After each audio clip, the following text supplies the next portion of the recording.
you're researching niacinamide and wondering, does it actually do anything to your skin, or is just being hyped up? And how much actual scientific and clinical evidence is there to support all the claims about niacinamide? And this video will answer that question. If you do decide to use niacinamide in your skincare, this video will also show you the right way to use it and how you can make the most out of it. I did the research and collected all the evidence for you so you don't have to. By the way, if you're new here, I'm Christina. I did neuroscience research in Germany, have a science background, and now works in marketing in a different industry. But I love cosmetic and skincare, and I like to get to the bottom of it. So if you like this type of content, do consider subscribing, following, and let's get into it. So before we get into the benefits or the evidence, we need to understand what exactly is niacinamide and why is it in skincare. So first of all, niacinamide is considered an active in skincare. An active in skincare is basically a biologically potent ingredient in a skincare that's scientifically proven to change some skin concerns or skin conditions. And inactive ingredients in skincare would be water and emollient or preservatives, those kind of other things that in a formulation that form part of the formulation but does not actually alter your skin condition in any way. It just makes the formula better. So niacinamide is an active ingredient. It's been proven to change the condition of your skin more or less in good or bad ways. Let's find out in this video. What is niacinamide? Niacinamide is essentially an active form of vitamin B3, and according to research, it does have several key benefits, and I will briefly walk you through it and show you what I've found, and then I'll share my personal experience sort of along the way as well. And I have brought some products with niacinamide to show you and as an example. So the first benefit is it strengthens the skin barrier.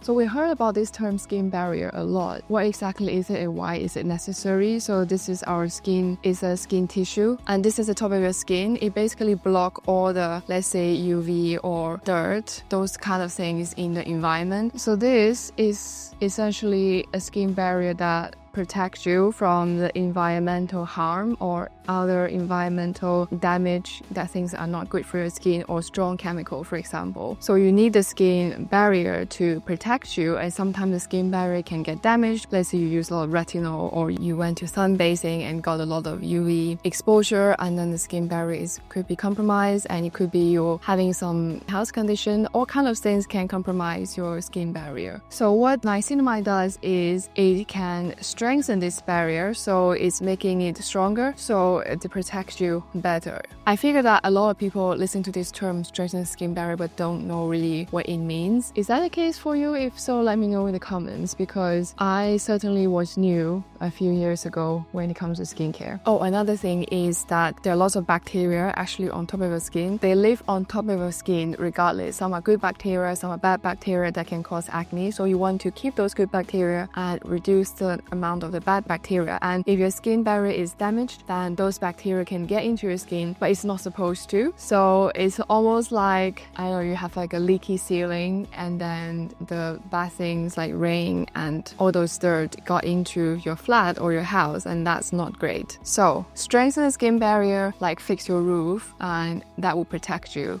your skin health and well-being. And the second big thing that niacinamide can do, according to research, is to reduce pigmentation and give you a brighter skin tone. I've realized that pigmentation is actually quite a common concern, so not just myself. I did a video about ethnicity and aging, and hyperpigmentation is a primary concern for people with Southeast Asian background. That's why Korean skincare is so focused on sun care, because Southeast Asian is really more prone to hyperpigmentation compared with other ethnicities. I'm gonna have a bad drawing here. It's your eyes.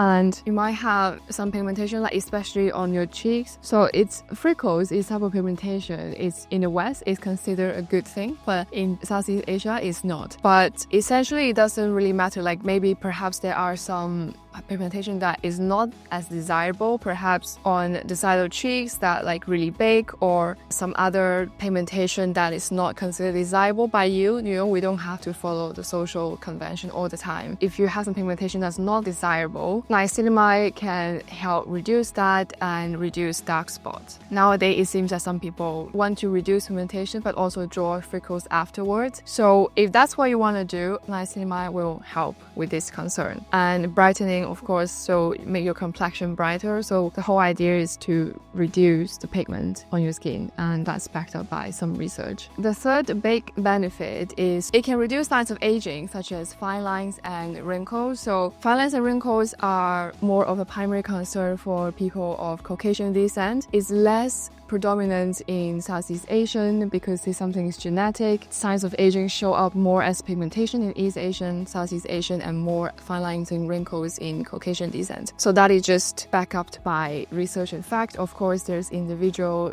variabilities. Fine lines and wrinkle is your concern. Niacinamide can help with it as well. And then it can also improve elasticity. A clinical trial that I found by dermatologic surgery, there were 50 subjects. They're all white Caucasians, and the research team applied 5% niacinamide skincare on half of the face, and then the other half just use a placebo, basically a skincare that's without niacinamide in it, everything else the same. And they basically do this to the 50 subjects for 12 weeks, half face niacinamide, half face without. And the researchers take images and analyze their faces during this whole time and every 4 weeks, so then they can see the difference. Basically, the result shows reduction in wrinkles, dark spots, redness as well, and yellowness. Also, elasticity improved. There are ways for scientists to measure that. So now we know niacinamide can actually be beneficial to your skin. It's not just something that's being hyped up, but there's another thing. How is niacinamide got delivered to your skin is also important, because your skin barrier can block the dirt and UV and bacteria and other things in the environment, but it can also block niacinamide, these kind of active ingredients. So I think that's worth mentioning. First of all, there are broadly 2 ways to deliver niacinamide or skincare into your skin. So let's say that's your skin, and you could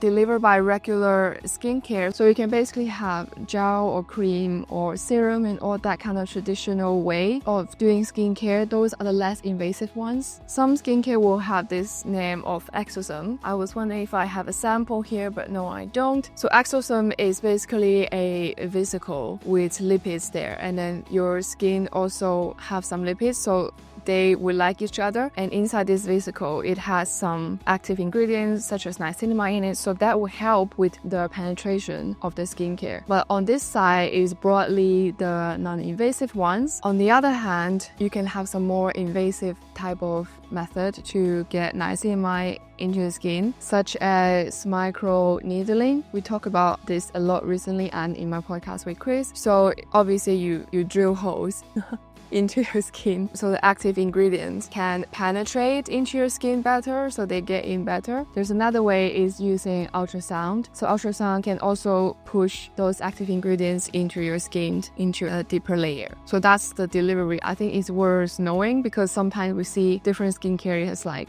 exosome or those kind of fancy names, but perhaps some people don't really know what they're doing. So I thought it's worth explaining. So I'm going to attach this research image here. It has all the benefits that's been clinically proven and scientifically backed out on the left side. So it's also anti-inflammation and reduce sebum production and anti-acne. And on the right side, it's just like what I've shown you.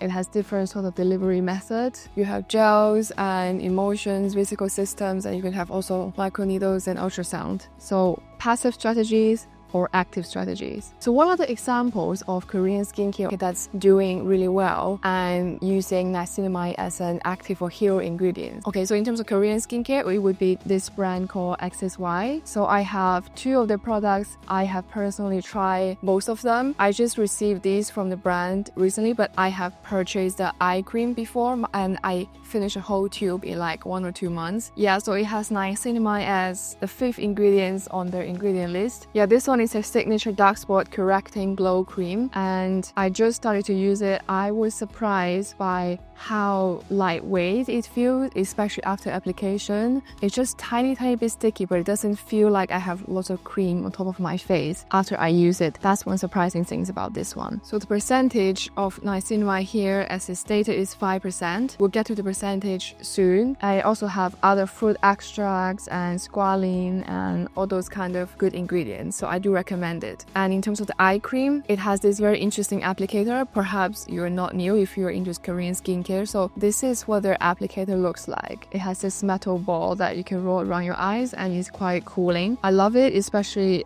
for the summer. It was last summer that I used a whole tube. Next, I want to briefly also share with you the percentage of niacinamide in skincare. So perhaps some people believe that the higher percentage, the better it is for an ingredient to be useful or effective. That's not the case. So I was studying biology and medical sciences, right? So there's always this concept of like a curve of how effective something is. It could be an ingredient in skincare, it could be a chemical compound in the body. There's always this concentration curve, so there usually is an optimal concentration in the middle. So anything lower than that concentration is less effective, but higher concentration is also less effective because it's somehow inhibiting. So you have this optimal concentration in the middle. 5% niacinamide is definitely effective for pigmentation, brightening the skin tone, reducing fine lines, wrinkles, and elasticity. And there's not so many research using more than 5% of niacinamide for some reason, and 2% to 4% of niacinamide